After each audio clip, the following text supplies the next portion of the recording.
Welcome to the ArtPeak show. We are an illustration and animation studio creating art in different styles. We've worked on projects for the BBC, Netflix, and many more. And on this show, we are interviewing people from all walks of life to bring valuable knowledge to artists of all kinds. If you would like to work with us, head over to our website at www.studioartpeak.com and contact us. Enjoy the show. Welcome to the ArtPeak show, everyone. My name is Lawrence, and today our guest is Rachel Beckle. I have had the privilege of working with Rachel on one of her books called Isaac is Invisible. You'll get to hear how that was made in this interview. Rachel is an experienced author and writer, one of my favorite writers. She also does ghostwriting and self-publishing coaching. Link to her work will be in the description. Let's get into the interview now. Awesome. Cool. Well, Rachel, thank you for joining ArtPeak show. That's what it's called now. Thank you for having me. You're welcome. So the purpose of this whole sort of interviews that we've been doing is to help people who have children's book ideas, give them enough information to get them started, basically. So we will be going into any and every detail that you're able to give us. So tangents are fine, like we welcome them as well. So we want to start from the very beginning of time for you in terms of your writing journey. First of all, how did you get into writing? I was at university and I was studying, my specialist subject was English. I was training to be a primary school teacher. Okay. And they ask you to pick a subject. So I picked English. And then one of the modules was to write, illustrate, and bind your own picture book. Wow. And yeah, it was really good fun. It was really hard work doing it for the first time, because I'm not an illustrator. And I actually was really ill when I was doing the whole process. So I did a lot of it with a duvet over my head where I had gastric flu at the same time. Oh gosh. But once I wrote that story, I was like, oh my gosh, that was so much fun. I need to do that again. So I just kept writing ever since then, just different children's stories and testing them out. And when I was a primary school teacher, I'd read some picture books and I'd be like, this is not my favorite. I think I could write one like this. So I would use ones that I didn't like so much as inspiration to how I could change it to make it a story that I would enjoy or that I would think is funny.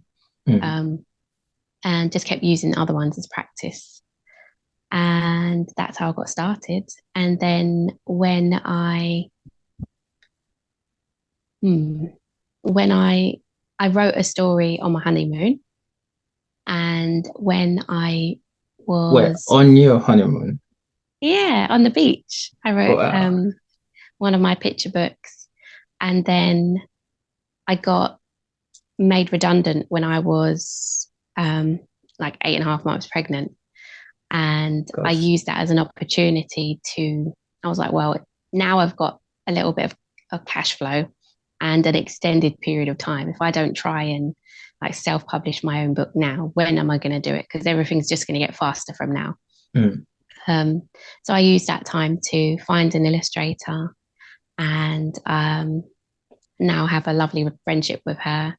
And yeah, that was the beginning of my self-publishing journey. My first book was Butterfly Princesses. Yeah. Wow. Such a it's very different journey, but it seems like from your uni days, did you already have it in mind that okay, I am going to make my own children's book once I get the time, essentially, from the first time after that project at uni? I always wanted to. I remember enjoying picture books when I was little, and Okay. you know, like the early reader chapter books have got black and white illustrations in them, like Roald Dahl, Mm. and Quentin Blake usually illustrates them. I always loved them growing up, and I thought they were really funny. Roald Dahl's got my kind of humor. Um, but then once I'd done that project at uni, that's when I thought, actually, I think I'd like to pursue this as a something to do and make money as well as just have fun. Um, and I did try to get traditionally published, um, but it is very, very difficult. And you get lots of no's, which is fine. That's how traditional publishing works. They're sometimes looking for something quite specific, um, but I didn't want to let that stop me to follow my dream. So that's when I decided to start researching how I could publish it myself, like how I could just make it a book for myself, even if it was just a really expensive hobby, like a really expensive project for myself. I just wanted to be able to hold the book and read it. Mm. Um, but the more I learned about self-publishing, this was 6 years ago now. So this was when self-publishing was very much on the up. So that's when podcasts and YouTube tutorials started coming out about self-publishing. And that's when I realized, wow, actually, there's lots to be done independently, Mm. that can be done quite easily. Or some of it's very hard, but there are always tutorials to help you through things. And there are other self-published authors that can help you. And I never looked back. It was fun ever since. Wow. Let's take it back a little bit to that first unit project again. What Mm. was the story about? And I'm also curious to find out how you did the illustration. Do you know, I'll have to find the book for you. It's somewhere safe. I still have it. Oh, nice. Um, the book is about a little boy who um, he loves building with bricks, and he creates this whole town in his room, and it's taken over his room so much that his mum can't even get in. And she said to him, "Look, you need to clear up this room before these brick people take over your room." And he gets annoyed that she asks him to tidy up. So he kicks it all down, throws a tantrum, kicks it all over, and goes to bed angry. But all the little brick people in the middle of the night wake up, see their town's been destroyed, and they make a ladder to his bed. They threaten him and tell him to tidy up, otherwise they'll put him in the cupboard. And then he wakes up in a panic, tidies up his room, makes a little house for them to sleep in, and puts them to bed. Um, and then when he wakes up in the morning, there's writing on the floor in bricks, and it says "thank you." Mm. Um, so the brick people have thanked him for tidying up. And the nice thing was, before I actually published this book um, about 3 years ago. I got it illustrated professionally, and I Oh, published it. while It's at called uni, or this was after? No, this is a long time ago. So I I was at uni a very long time ago. Okay. Um, I was at uni. I don't even know how long ago that was. I wrote that book in 2005, and I published it 3 years ago. So that was what 2019 it was, I think. Yeah, because we've just come into 2023. So it's 2019 I published it. But is this the book that is called Bricktopers? Yeah, Oh, nice. Cool. Wow. So yeah. you took it from uni and then you finally published it Yeah. for real. So, like, Nice. even if you've got a story, like, once I have an idea and I love it, it doesn't leave me alone. Hmm. And it might not be this year, it might not be next year, but that book, if you love it, it will find its time and it will have its moment. And that one found its moment several years ago. And that one is actually a very popular one of mine. When it comes to me going to schools and doing readings, lots of children love that story. Hmm. Um, yeah, So that was the first book you actually published yourself once you started. that, that was the second one. The first one I did was called The Butterfly Princesses. Okay. The butterfly. Yeah. And that one was done 6 years ago. 6 years ago. Okay. Mm-hmm. Pretty cool.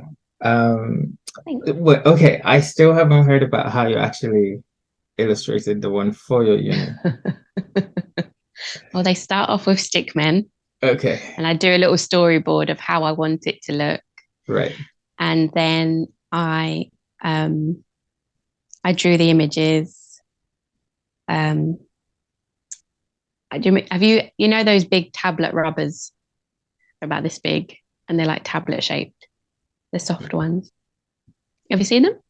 That you can mold?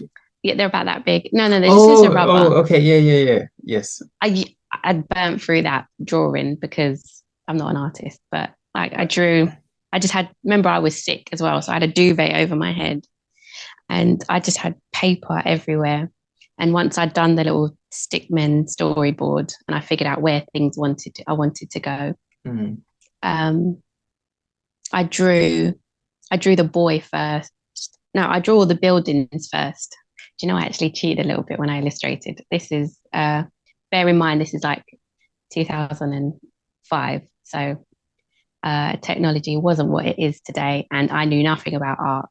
So what I did was drew the buildings, and then I colored them in and cut them out, and then I traced them on every page that I wanted to be them to be on.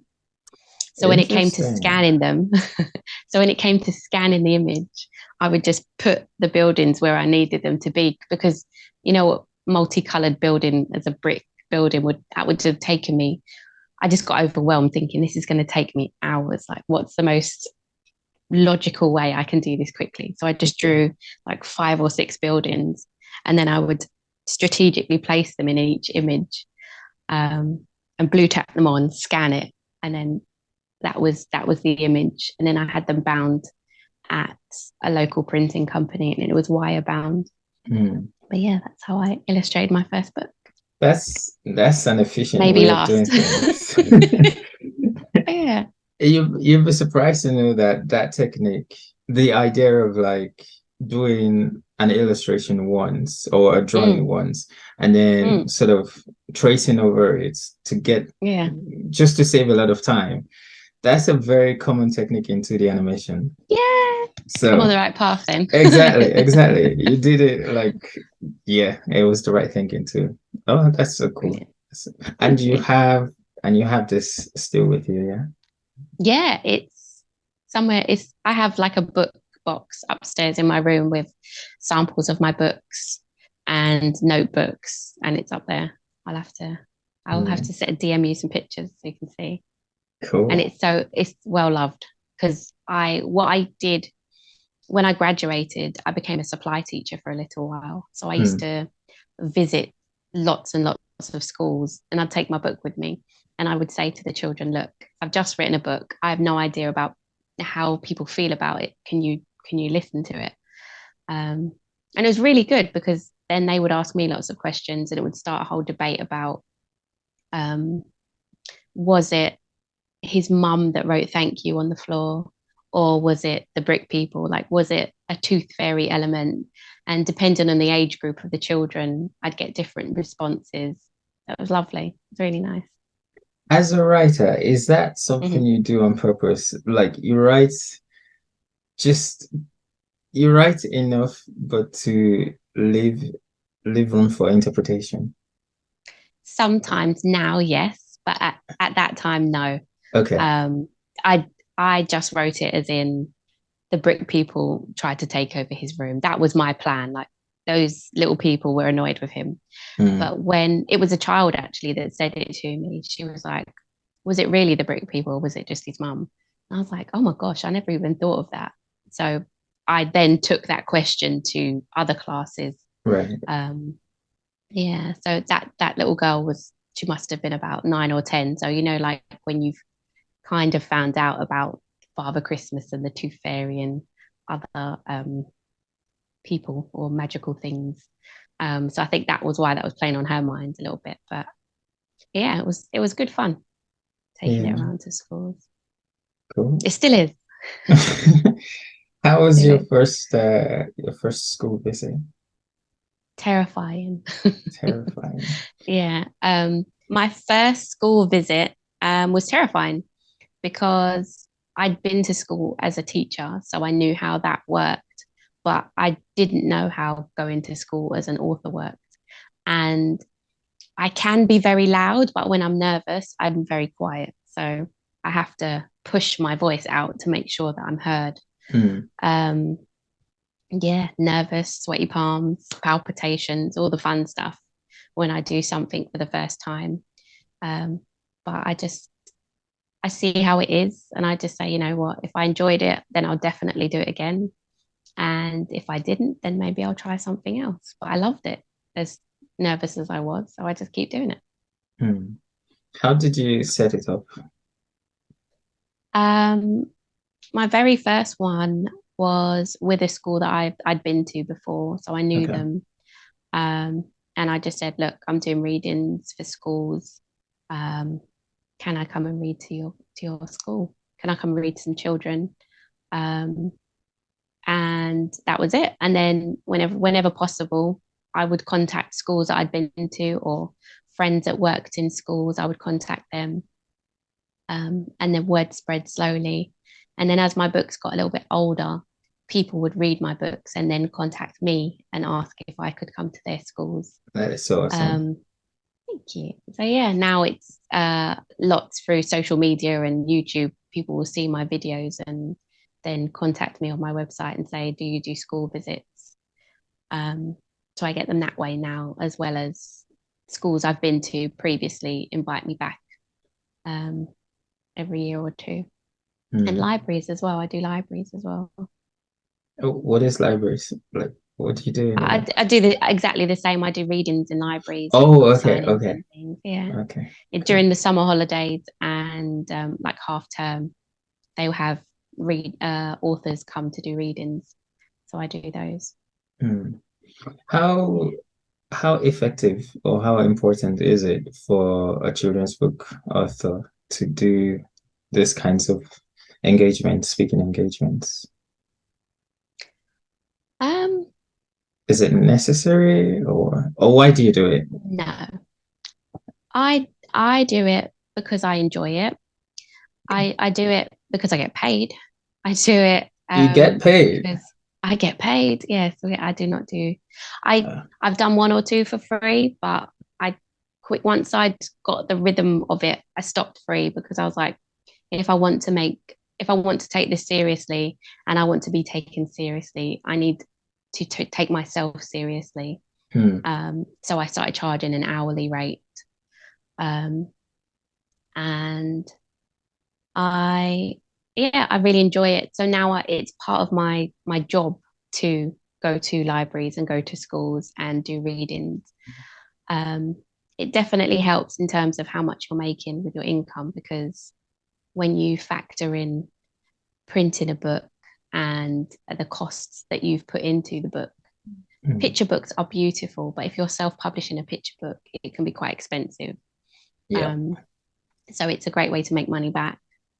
And yeah, I really enjoy it. I use the photos and the all the video footage for social media purposes, which is really helpful for me.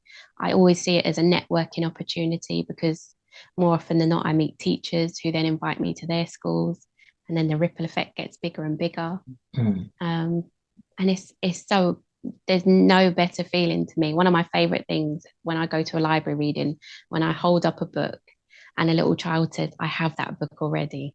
I'm like, Oh, oh, that that is amazing. That's such a nice feeling to know that very they know much. my stories and yeah, or they've seen it or they've watched it on YouTube. Hmm. Um, so yeah, I love that feeling and I'm like, oh my gosh, it's real. It's really happening. That's awesome. And there's your cat Yeah, wanting to be part of the always the conversation. star of the show. Are you sitting down? Half. Yes, sit down.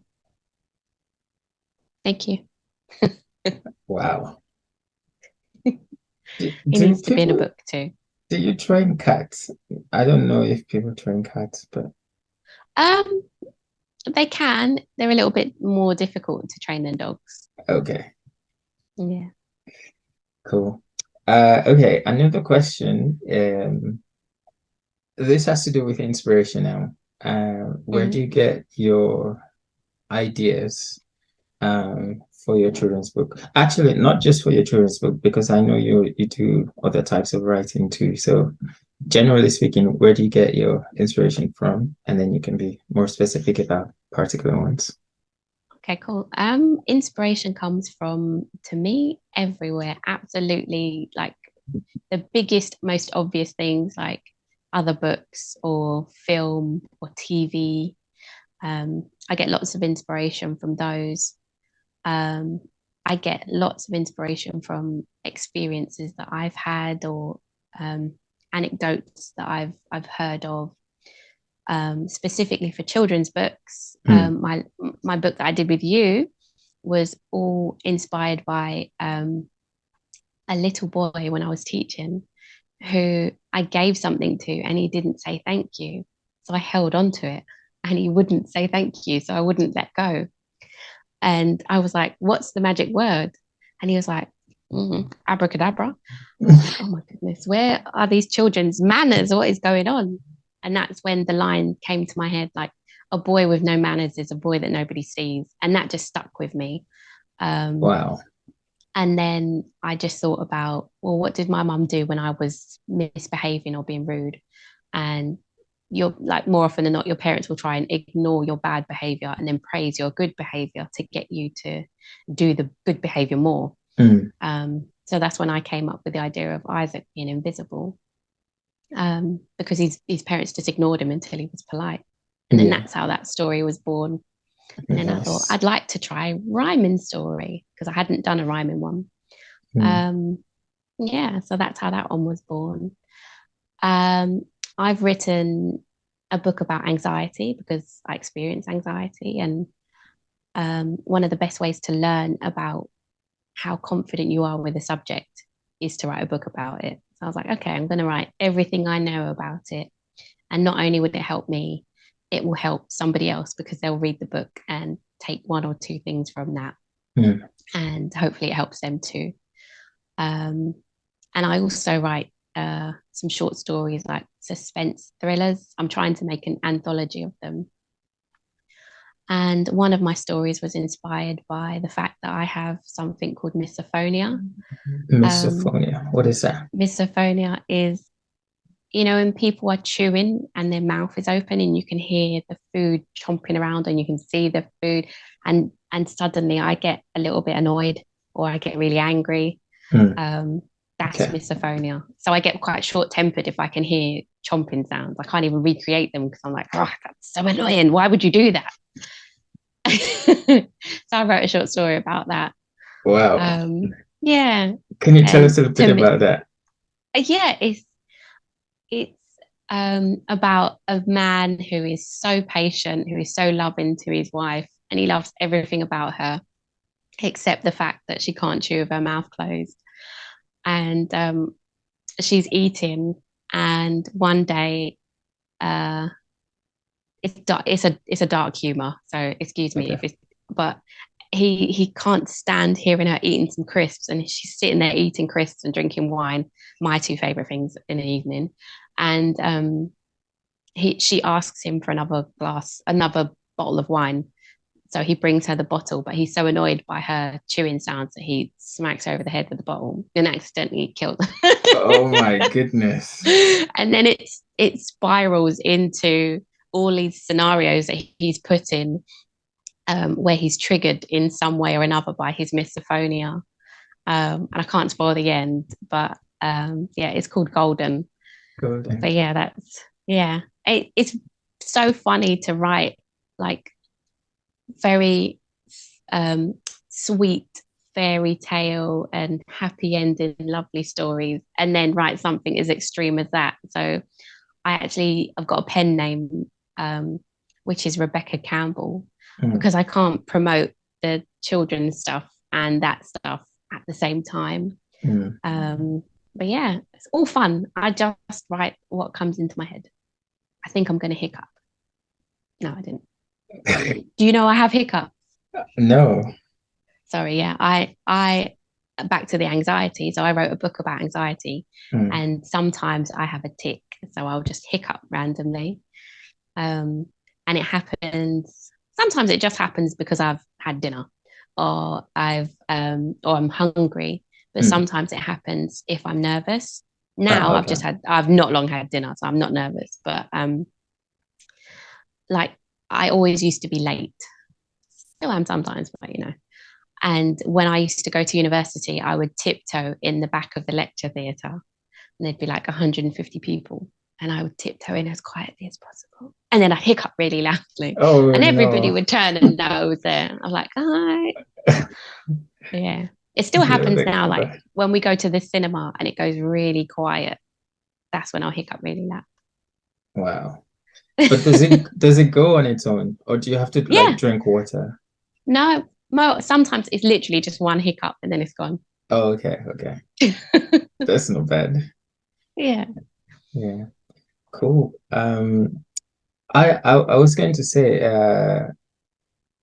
I hear you on the what is it? The experience of being able to create two different types of artwork, if I should Hmm. call it that. Like, Yeah. like writing cute and very lovable stories versus Mm. writing or giving yourself that opportunity to explore the Yeah. other different Hmm. types of human experience. Mm. I feel like maybe I should do what you've done in terms of creating a pen name. Yeah. Maybe I should call it a pencil name because if you look at all of my artwork Oh now, yeah. there I always have to make that conscious decision Mm. of it has to be cute, or I'm Hmm. thinking what do I want this person to feel once they look at my work? And because I know my Mm. target audience is currently just children stuff, Mm. then it has to be cute and stuff. But So you could do my dark and scary book cover title when I have my anthology. I could do that. I could do that. I could Yay! do That's that. exciting. It's going But to be cool. Well, I call it Tales from My Phone because 90% of what I write at the moment comes from my phone. Like it's something that's always in my hand or always close by, hmm, and is easy. It's so much easier with my young children, or they're not so young now, but when they were younger, to pick up my phone than pick up a laptop and put it in front of me. I could just pick up my phone, hmm, either say something in the phone or just type something quickly and put it down. hmm. Yeah, and that's how my stories are born. So it's called Tales from My Phone. Nice, nice. But speaking of Thanks. phones But yeah, and you should have a, like you said, do a pencil name, a and pencil, explore a completely different kind of art. yeah, that would be crazy. But that would be cool. That would be cool. Mm, Yeah. Speaking of being able to write spontaneously, mm, um, you're a mom, you have a family. mm, I don't know all the other responsibilities that you have, but I have a feeling that what stops some people from venturing into writing their book mm, or acting on an idea that they even have, whether it's a book or a business idea, is mm, time, is simply time, like mm. trying to make time for that. Do you have any sort of wisdom of pearl or pearl of wisdom Yeah. on how to manage that, given your experience working with authors as well? Yeah. So, um, my children are now 7 and 4, Hmm, but I've been doing this since before they were born. So I've had to adjust to their their needs and their lifestyle when they were small and when they could nap, hmm, to when they went to nursery. Um, a routine is good, but I would say if you do have young children, just no, I would say focus on the season that you're in. If you don't have young children, go hard, like go as hard as you can. Give up one Netflix program or two Netflix programs, they'll still be there. But that sure, will give you maybe 2 hours an evening that you can focus on your project. It doesn't have to be huge extended periods of time. And that's what I thought at the beginning. So before I had children, I would try and spend like the whole day writing. And then when I had children, that immediately stopped. I couldn't spend the whole day. I Mm. had maybe 2 hours when they had a nap or 2 hours after they went to bed. Um, but it's little and often. And if you just keep chipping away at a project and you look at it over a month, you'll realize how much you've done. If you make a specific to-do list and just think of like 2 or 3 things that you can do in one day, and then just tick them off. Just take your time, be kind to yourself, and learn as much as you can. Like take time to learn as well as time to apply what you're learning. Mm. So I spend time in the morning when I'm walking to school. And when I walk back from the school run, I start listening to a podcast, and it's usually about self-publishing. So I find out updates or information about what's happening with self-publishing. Um, and now I have a bit of a routine. So Mondays, I try and do things that are related to marketing. And Tuesday, I try and do things that are on my to-do list. Wednesday, I try to do writing. Thursday, I have to tidy up because I have to make sure that my house is clean. And then Friday, I just use it to finish stuff off and finish tasks that are outstanding. So I've got like that little routine going through the week. It does change if, for example, I get a school reading, and I teach in a in Greenwich. There's an old naval college, and I teach in there. Sometimes I teach Black history, so my week might be quite choppy, but as often as I can, I try and keep that routine. But then summer holidays will come or Christmas holidays will come, and then the routine just kind of has to adjust again Mm. to my children being home and me doing activities and excursions. So I just have to be very flexible and just don't beat myself up if it doesn't go accordingly. I try to, when I've got a little bit of extra energy, I try and go hard. So I try Mm. and do as much as I can so that when I don't have the energy, I can say, well, I did that. I did Yeah. this already. And yeah, so that's been really helpful for me. Nice.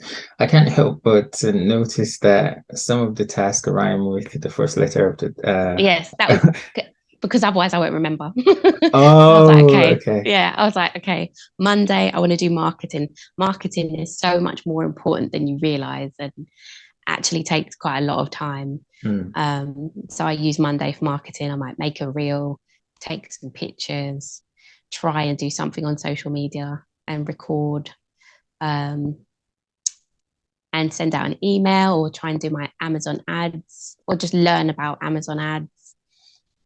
And like I said, Tuesday, I'll have a to-do list, like what's outstanding from last week, and I'll have a look at that. Wednesday, I try and block out for writing. But because we've just come back from Christmas, I'm a little bit behind this week. So I was writing today. Mm. Okay. Yeah. And you do Black history education. Mm-hmm. I Yes, did not know I that. teach. I teach 18th century Black British history at the Old Royal Naval College. Wow. Mouthful. The Yeah. 18th century. I don't know Mm-hmm. anything about. Can you give us like a very short snippet A of whistle the stop. kind, please? Okay. Do you know, 2 years ago, I didn't know anything. So I was just like, I saw I saw a Facebook post I was tagged in, and they said, we're looking for a teacher who writes creatively, who'd like to teach 18th century Black British history. And my name was tagged in it. And I was like, yeah, me, I'll do it. What are we doing? And Wow. I went to the interview and I was like, I will learn. That's the answer because I don't know right now, but I'm willing to learn. So I spent a lot of time studying about um, people like Captain John Perkins and John Simmons and Olawada Equiano and other people who came from Africa and the Caribbean who spent time in Greenwich. So yeah, so I created a workshop around it, and I actually do a little bit on an author called Phyllis Wheatley, who was a She was an enslaved girl, and she was from Massachusetts. And her owners realized how intelligent she was. They taught her Greek, Latin, French. They taught her astronomy, maths, literature, and they wanted her to publish a book because they loved her. They were like, she's amazing. We want her to publish a book of her poetry. But she couldn't do it in England. So they sailed to London, the UK, with her, and she went to Greenwich, where her first book was published. And she was the first female who was an enslaved person who had published a book. And yeah, and she actually had to go to court to prove that she wrote her work was her own because they didn't believe her. But yeah, so I've put a few people together and I teach it. It's free, shameless plug. It's free to anybody who has like a class of primary or secondary school children and that can get to Greenwich if they want to come. How long is the course or the workshop? Is it course or workshop? It's a 1 day workshop. Okay. Yeah, it's 1 day. It's free.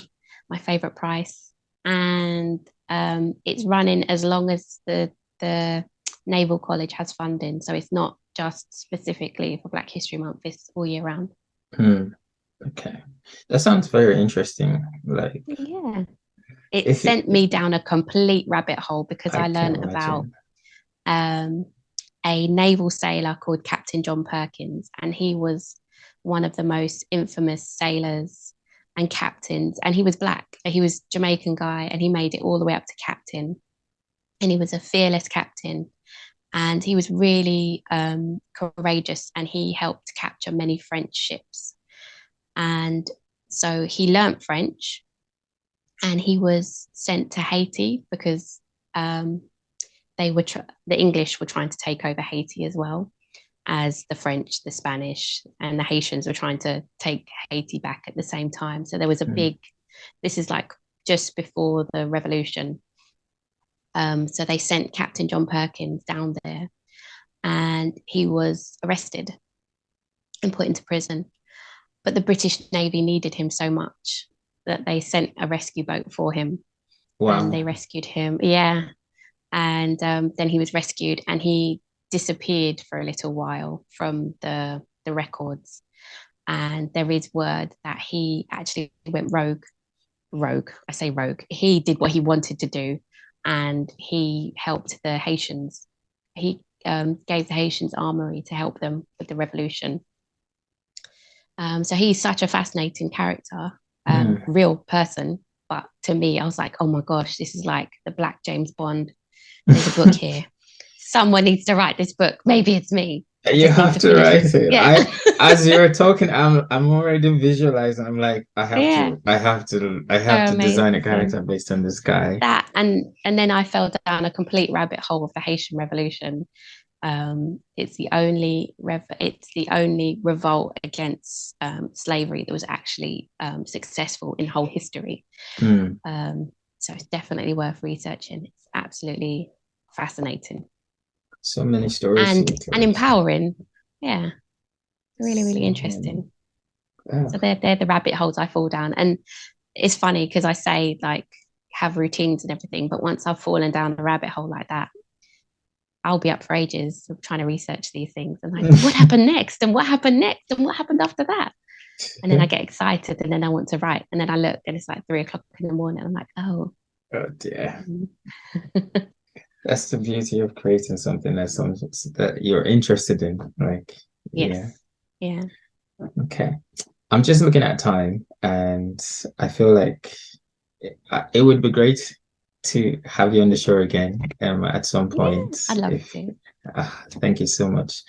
There is one more thing that I would like to talk about though before you head off, and that is marketing. So as you mentioned earlier, marketing is such an important aspect of self-publishing. I used to overlook it, even as an illustrator. I was like, people will find my work. I mean, like, this work is good enough. Come on. But it's not usually the case. Can you tell us a little bit about what would be your tips for someone who is just getting started, trying to understand marketing? Where would they start from? I think the best thing to do when you first start is to um, pick a platform that you like and run with that one. If you can, do two because one helps you market the other. So my favorite at the moment is Instagram. Um, and I would go onto YouTube and find someone who specifically teaches you about marketing for that particular subject. Um, just do it as often as you can. Algorithms come and go, they are wonderfully fun. So I'd say, what would I say?